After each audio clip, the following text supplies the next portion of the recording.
Remets ton sort à l'Éternel. Est-ce que cela veut dire d'abandonner notre rêve de se marier, d'arrêter de chercher, de laisser tomber tout espoir, toute attente? Il y a deux façons d'abandonner. Une qui produit l'espoir et une qui produit le désespoir.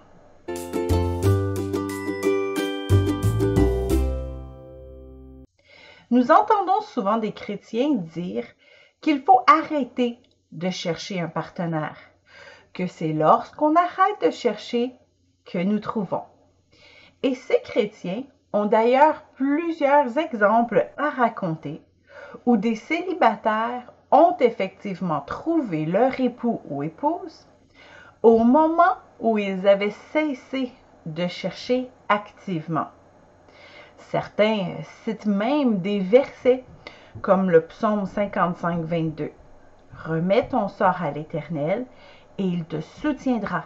Il ne laissera jamais chanceler le juste. Ou encore le psaume 37, verset 5. Recommande ton sort à l'Éternel, mets en lui ta confiance et il agira. Ce sont d'excellents versets. Il faut effectivement faire confiance à Dieu en toutes choses, incluant notre recherche d'un partenaire. Mais faire confiance à Dieu ne signifie pas de devenir immobile.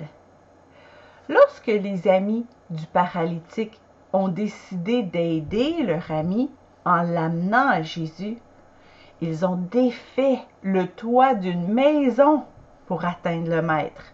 Vous irez lire Marc 2. Ses amis ne lui ont pas dit « Arrête de chercher à être guéri, remets ton sort à l'Éternel et il agira. » Il en va de même pour tous nos besoins. Même si nous avons la foi, il nous faut aussi faire quelques pas.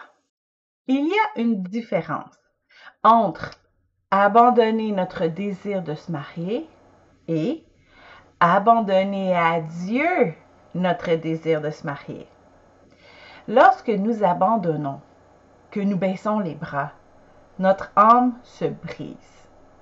Nous déclarons la défaite et nous choisissons de vivre sans cette bénédiction. Mais si nous abandonnons à Dieu notre recherche, nous lui disons « Seigneur, toi, que veux-tu que je fasse maintenant? » Lorsque nous abandonnons à Dieu, nous ne perdons pas notre rêve. Nous choisissons seulement de ne plus essayer de l'atteindre par nos propres moyens.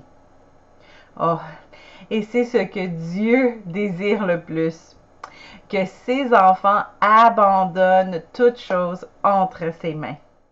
En abandonnant à Dieu votre désir de vous marier, vous mettez votre oreille à son écoute pour qu'il vous dise quelle sera votre prochaine étape. Peut-être vous dira-t-il de ne plus y penser pour quelques semaines, le temps de remettre vos priorités dans le bon ordre, le temps de guérir vos blessures. Peut-être vous dira-t-il de vous lancer dans un nouveau ministère ou de commencer à participer à certaines activités de votre Église. Les possibilités sont infinies. Lorsque votre rêve est entre ses mains, vous ne devenez plus obsédé à essayer de le réaliser. Vous vous placez en position d'obéissance envers Dieu et vous le laissez vous guider. Vous lui faites confiance pour vous conduire au bon endroit au bon moment. Vous aurez peut-être à faire un trou dans le plafond à un moment donné, mais pas de façon littérale. Vous aurez à faire un grand effort peut-être, mais ce sera Dieu qui vous aura inspiré à le faire et non votre propre obsession. En passant, il en va de même pour plusieurs autres positions en Christ. Lorsque nous parlons du repos, par exemple, cela ne signifie pas de prendre congé de toutes nos activités. La Bible parle de se reposer en Dieu, c'est-à-dire de se mettre dans la position que Dieu a déjà tout accompli. vous irez lire Hébreux 4. Il y a une différence entre avoir la paix et la paix de Dieu, et ainsi de suite. Vous êtes déçu de ne pas avoir le résultat dans votre recherche d'un partenaire? N'abandonnez pas, ne baissez pas les bras, mais abandonnez votre rêve dans les mains de Dieu et laissez-le enfin vous guider et prendre soin de votre cœur en même temps.